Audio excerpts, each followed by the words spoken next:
Baik, kembali bersama kami dalam Selamat Pagi Malaysia. Pada ketika ini, penonton, kita akan berbicara berkenaan akreditasi dan penyelidikan industri, bagaimana ia memberi impak kepada pembangunan negara, khususnya dari sudut pensijilan dan juga bagaimana pematuhan terhadap sesuatu sistem jaminan kualiti dalam sesuatu industri. Jadi pada hari ini kita cukup besar hati, kita bersama dengan Datuk Dr. Haji Ahmad Sabirin Arshad yang merupakan Ketua Pegawai Eksekutif SIRIM. Assalamualaikum, selamat tahun baru, Datuk. Waalaikumsalam, selamat tahun baru. Terima kasih. Baik, Datuk, topik yang sangat penting untuk kita sampaikan kepada penonton di luar sana, khususnya khususnya kita memperkasakan industri-industri kita menepani cabaran semasa 2023 ini. Jadi untuk permulaannya, Datuk, sebagai seorang pakar aero angkasa dan juga seorang pensyarah di USM, jadi mungkin Datuk boleh terangkan apa yang perlu diterapkan, yang boleh Datuk bawakan untuk memperkasakan lagi khususnya industri negara untuk memacu SIRIM secara keseluruhannya. Okay, sebenarnya pengalaman sebagai pensyarah dan juga pakar aero angkasa dulu banyak bantu saya dalam kerja saya pada hari ini lah ya. Dalam bidang aero angkasa, dia dalam multidisciplinary, dia ada banyak-banyak bidang, dan jadi kita dan SIRIM kita sedia maklum dia mempunyai pelbagai aktiviti.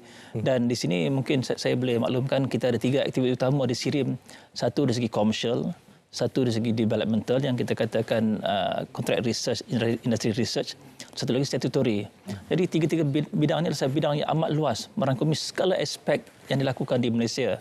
Jadi saya rasa kepelbagaian yang dilakukan di SIRIM ini memerlukan seorang yang melihat helikopter view secara luas, dan saya rasa pengalaman sebagai seorang ahli akademik dan industri membolehkan saya dapat menggunakan segala pengalaman untuk memberikan khidmat terbaik bagi SIRIM, insya-Allah.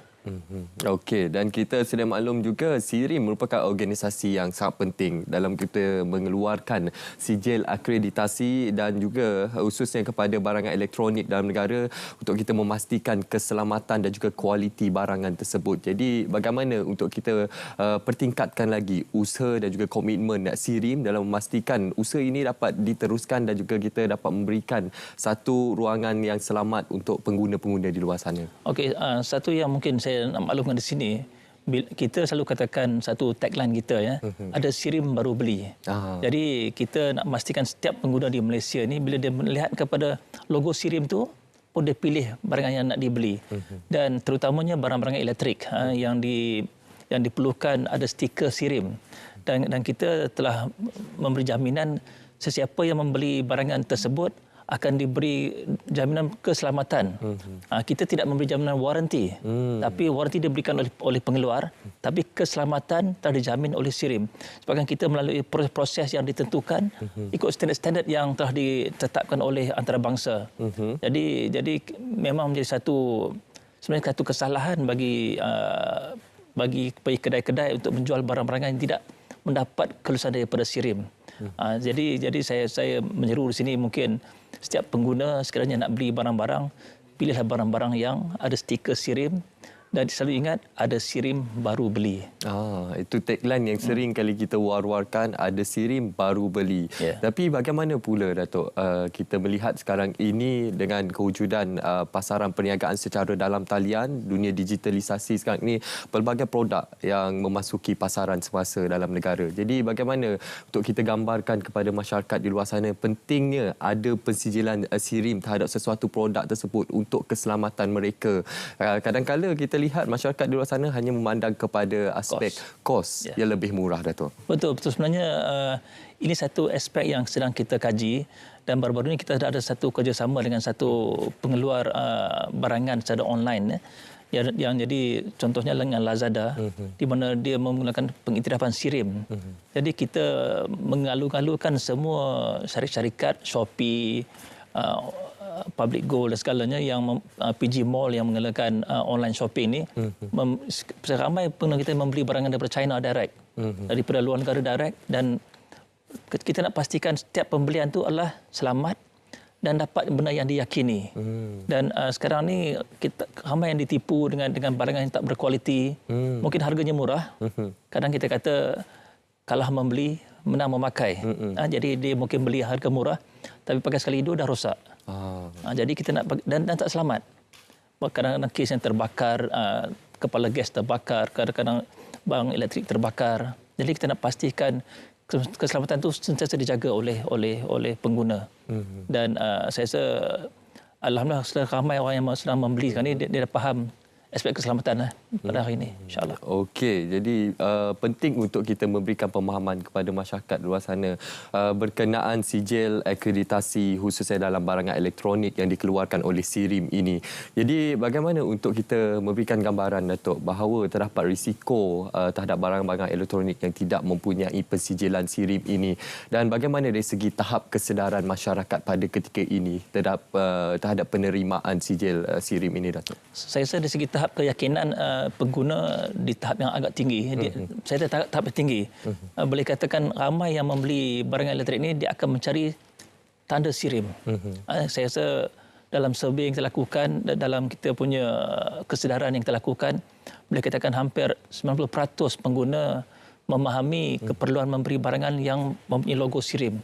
Jadi saya rasa cuma mungkin dalam 10% itu mungkin membeli atas sebab kos. Dia rasakan dia nak beli barang yang lebih murah seperti saya katakan tadi, tapi dia mengorbankan aspek keselamatan yang perlu diberikan keutamaan. Dan kita faham dan itu saya kira kita mencari jalan bagaimana kita memberikan kos yang lebih rendah supaya kos itu tidak disampaikan kepada pengguna. Dan alhamdulillah kerjasama kita dengan penghilang, dengan pengeluar, harga-harga yang dijual adalah harga yang di tahap yang boleh beli, ya. Jadi kita sentiasa melakukan kempen kesedaran untuk memastikan semua aspek-aspek ini diterima pakai dan dilihat dengan semua pengguna-pengguna yang sedia ada. Okey, itu dari sudut pengguna. Bagaimana pula dari sudut keterlibatan pemain-pemain industri? Tadi Datuk ada menyentuh berkenaan kerjasama bersama dengan penghilang-penghilang dan juga pengeluar produk. Jadi bagaimana untuk pengeluar produk ataupun penghilang-penghilang yang baharu ini, Datuk? Ketersediaan mereka dan juga tanggungjawab mereka untuk memastikan mereka mendapat pensijilan daripada SIRIM ini, Datuk?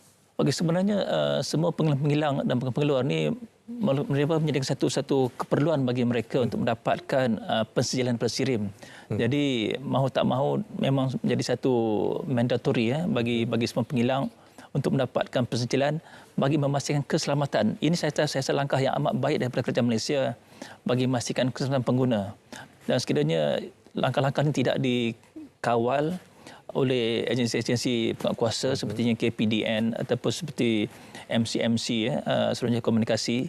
Jadi saya rasa ini akan memberi ataupun ST, ya, Suruhanjaya Tenaga, ini akan membolehkan barang-barang tiruan yang tidak selamat kepada pengguna. So saya rasa agensi penguatkuasa di Malaysia alhamdulillah walaupun agak terkekang dengan jumlah staf yang limited, tapi saya rasa dari segi kerja tu amat baik. Dan kita jarang-jarang mendengar kes-kes di mana berlakunya kebakaran, litar pintas disebabkan barang-barang yang kurang kualiti.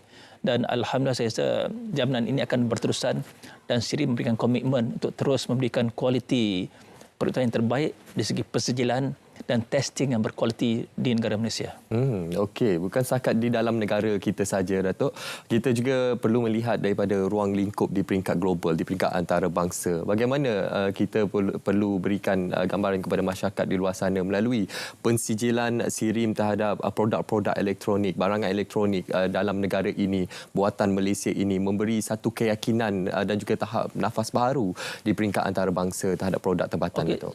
Sebenarnya semua yang kita berikan accreditation, semua sisi yang diberikan mempunyai satu kerjasama dengan semua agensi-agensi di luar negara. Jadi bila kita memberi pengiktirafan, memberi pensijilan, ia telah melalui satu ujian, testing. Kita ada 3 aspek: testing, inspection and certification. Jadi bila dilakukan tiga-tiga ini, dia diterima pakai oleh banyak negara-negara di luar sama juga. Kita dalam rangkaian sebagai satu agensi pensijilan antarabangsa.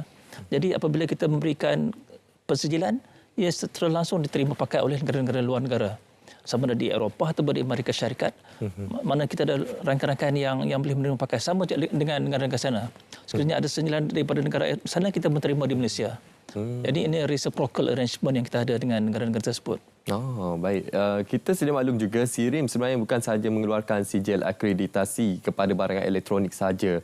Malahan banyak sebenarnya core business SIRIM yang masih lagi orang ramai tidak mengetahui, Datuk. Jadi mungkin Datuk boleh jelaskan apa antara platform-platform atau cabang-cabang di bawah pensijilan SIRIM. Ya, sebenarnya macam saya katakan tadi, orang ramai kenal SIRIM dengan pensijilan. Tapi sebenarnya banyak aktiviti-aktiviti lain yang terlakukan. Contohnya yang paling besar adalah di segi industrial research. Penyelidikan industri. Di sini kita lakukan banyak research di mana kita membantu industri menggunakan teknologi Fourth IR untuk membangunkan industri Malaysia ke masa depan. Kita untuk mengurangkan kebergantungan kepada pekerja-pekerja asing. Jadi itu satu aspek research yang kita lakukan. Kita ada SIRIM Industry Research yang melakukan lebih banyak research aktiviti untuk dikomersialkan. Kemudian kita ada aktiviti packaging untuk bantu usahawan-usahawan. Kita ada satu lagi aktiviti untuk calibration. Semua alatan-alatan elektrik, alatan-alatan engineering yang perlukan calibration. Kita juga menyediakan satu subsidiary yang melakukan training, quality training yang amat penting bagi auditor-auditor masuk ke hadapan. Dan satu lagi, saya rasa kita ada satu lagi design activities yang kita ada, majlis reka bentuk. Dan satu lagi yang saya rasa yang kurang diberi penekanan adalah National Meteorology Institute. Kita juga custodian bagi akta timbang dan sukat. Jadi sekiranya 1 kilogram tu kita punya 1 kilogram di National Meteorology ini di Sepang. Dan kita juga ada, kalau masa kita katakan masa yang kita katakan masa atomik kita tu, kira masa yang tepat. Kalau kita ingat bulan puasa biasanya ada beberapa masjid tempat yang buka puasa awal yang terpaksa buka qada puasanya. Jadi tidak menggunakan masa-masa yang ditetapkan oleh SIRIM, oleh pihak antarabangsa tu. Itu antara the wide scope of activities yang kita ada di SIRIM. Okey, itu skop aktiviti yang telah dilaksanakan oleh SIRIM, cabang-cabang utama di bawah SIRIM pastinya. Okey Datuk, sekarang ini kita berada di permulaan tahun 2023. Mungkin kita juga boleh mengimbas apa antara kejayaan-kejayaan, pencapaian-pencapaian yang telah dikecapi oleh SIRIM sepanjang beberapa tahun kebelakangan ini, Datuk. Okey, saya rasa dalam segi pencapaian saya alhamdulillah kita telah meningkat. Saya namakan sekarang ini SIRIM Fasa 2.0. Kita telah dikoperatkan pada tahun 96. Ini dah 26 tahun selepas dikoperatkan. Kita telah berjaya untuk memberikan khidmat yang terbaik kepada pengguna di Malaysia. Dan kita memberikan, antara kerjaan-kerjaan kita telah mencipta banyak aktiviti kejuruteraan yang dapat dinikmati oleh ramai pengguna, oleh kilang-kilang dan industri-industri melalui program SIRIM Fraunhofer kita. SIRIM Fraunhofer ini satu program yang kita rasakan perlu disambung lagi untuk memberikan manfaat kepada lebih ramai industri-industri di Malaysia. Kita juga telah mempunyai, saya rasa dari segi Center of Excellence, kita ada satu dari segi aktiviti fire testing yang kita ada di SIRIM, satu yang kita boleh banggakan sebagai yang terbaik di ASEAN. Jadi saya kata itu satu pencapaian yang boleh dibanggakan oleh SIRIM. Dan saya rasa pencapaian saya amat banyak. Tapi satu lagi yang mungkin saya nak katakan di sini, kita juga telah banyak membimbing lebih kurang 50,000 usahawan tahun lepas untuk menjadi usahawan yang berjaya di Malaysia. Jadi antara objektif kita di SIRIM adalah untuk menjadikan industri lebih kompetitif. Dan kita ingin melihat industri ini daripada SME menjadi mid-tier SME, supaya dia membayar lebih banyak cukai kepada kerajaan dan lebih bersaing di peringkat antarabangsa. Itu kita ingin membantu, kita facilitate industri untuk berjaya peringkat yang lebih besar lagi. Itu kita punya aspirasi dan menjadi kita punya pemangkin untuk terus berjaya di SIRIM. Aspirasi yang cukup besar pastinya, dan kita lihat banyak sebenarnya pencapaian dan juga kejayaan yang telah dikecapi oleh SIRIM sepanjang beberapa tahun kebelakangan ini. Jadi untuk tahun 2023 sebagai Ketua Pegawai Eksekutif SIRIM, apa antara hala tuju dan juga strategi yang akan dibawa untuk memperkasakan SIRIM ini ke tahap yang lebih tinggi lagi, Datuk? Dalam 2023 ini kita hanya fokus adalah lebih pada digitalization. Kita akan melihat kepada frontier technologies di mana kita melihat bagaimana kita menggunakan teknologi untuk membawakan Malaysia ke peringkat yang lebih tinggi. Kebergantungan kepada tenaga manusia akan dikurangkan dan kita akan menggunakan banyak digitalization, kita akan menggunakan frontier technologies, kita akan menggunakan teknik seperti AI, blockchain, IoT dan sebagainya untuk memastikan Malaysia dipacu ke arah Force IR. Dan itu menjadi satu fokus pada SIRIM pada tahun ini, insya-Allah. InsyaAllah, pastinya strategi yang cukup besar pastinya akan dilaksanakan untuk memperkasakan SIRIM. Dan juga Datuk, saya sebenarnya tertarik dengan satu foto yang saya lihat di media sosial dan juga di Dada Akhbar sebelum ini. Datuk sendiri pernah berjumpa dan bergambar bersama dengan salah seorang individu yang terkaya di dunia, iaitu Elon Musk. Jadi mungkin Datuk boleh kongsikan sedikit pengalaman tersebut bersama penonton. Okey, sebenarnya bila saya mula-mula dapat mengenali, masa itu sebenarnya kita mula nak melancarkan satelit kita ke angkasa lepas dan ke satu orbit di near equatorial dekat hampir khatulistiwa. Dan boleh katakan ke semua pelancar tidak melansarkan satelit ke orbit tersebut. Jadi ada satu kenalan saya di Airbus Perancis mengatakan saya, kenapa tak telefon seorang individu bernama Elon Musk di Amerika Syarikat. Jadi saya pun telah menelpon beliau pada tahun 2004. Saya menelpon Elon Musk pada hari Christmas. Dan dia menjawab telefon tersebut. Dan selepas tersebut saya pun ke Amerika Syarikat berjumpa dengan beliau untuk menjadi customer pertama melancarkan satelit Malaysia ke orbit hampir ke khatulistiwa di Pulau Kwajalein. Dan saya rasa dalam masa 4 tahun bekerja dengan beliau, kita merupakan satu pelanggan pertama bagi komersial untuk Elon Musk. Dan saya rasa kita telah membantu Elon Musk menjadi apa dia jadi pada hari ini. So we make Elon Musk what he is today. And saya rasa sumbangan Malaysia dalam membangunkan Elon Musk amat besar, dan saya rasa dan saya rasa banyak benda yang kita boleh belajar daripada Elon Musk dengan SpaceX masa tersebut.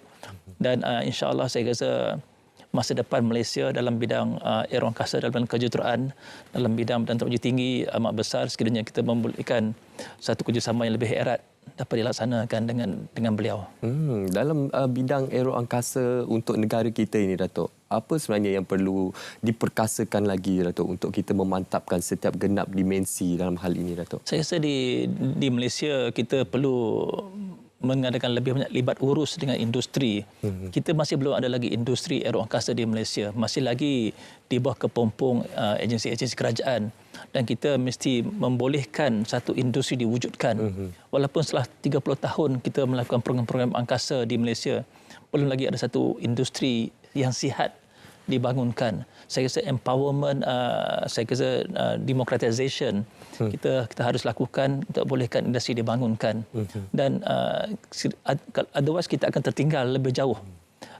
Bukannya apa, sebabkan dia akan menjadi satu pemangkin kepada Malaysia menjadi negara-negara yang negara maju pada tahun 2030, insya-Allah. Okey, Datuk, banyak perkara yang telah kita berikan, kita sampaikan, kita ketahui melalui perbincangan kita pada pagi ini. Mungkin ada kesimpulan daripada Datuk sendiri, bagaimana dari segi harapan Datuk sendiri sebagai Ketua Pegawai Eksekutif SIRIM dan juga hala tuju yang akan dibawa untuk SIRIM untuk kita memastikan kita dapat meningkatkan lagi tahap prestij organisasi SIRIM ini, Datuk. Sebenarnya in one word, saya kata SIRIM ni kita nak dikenali sebagai your best partner for innovation, rakan kongsi inovasi terbaik anda. So bila ingat SIRIM adalah satu rakan kongsi inovasi terbaik bagi semua warga Malaysia. Jadi di situ saya rasa aspirasi kita untuk memastikan SIRIM relevan dengan apa yang dilakukan dan terus memberikan sumbangan untuk membangunkan Malaysia menjadi negara maju pada masa depan, insya-Allah. Insya-Allah. Kami mengucapkan selamat maju jaya kepada organisasi SIRIM di bawah pimpinan Datuk sendiri. Pastinya pelbagai pencapaian dan juga kejayaan telah dicapai dan strategi untuk masa hadapan pastinya cukup jelas untuk kita menggambarkan kekuatan bagi organisasi SIRIM ini. Terima kasih saya ucapkan kepada Datuk Dr. Haji Ahmad Sabirin Arsyad, Ketua Pegawai Eksekutif SIRIM. Terima kasih, Datuk. Terima kasih, sama-sama. Baik penonton, itu antara perkongsian yang kami bawakan kepada anda setakat ini, dan selepas ini pastinya banyak lagi perkongsian yang menarik yang akan kami bawakan. Khususnya pada ketika ini kita akan terus saja bersama dengan rakan kita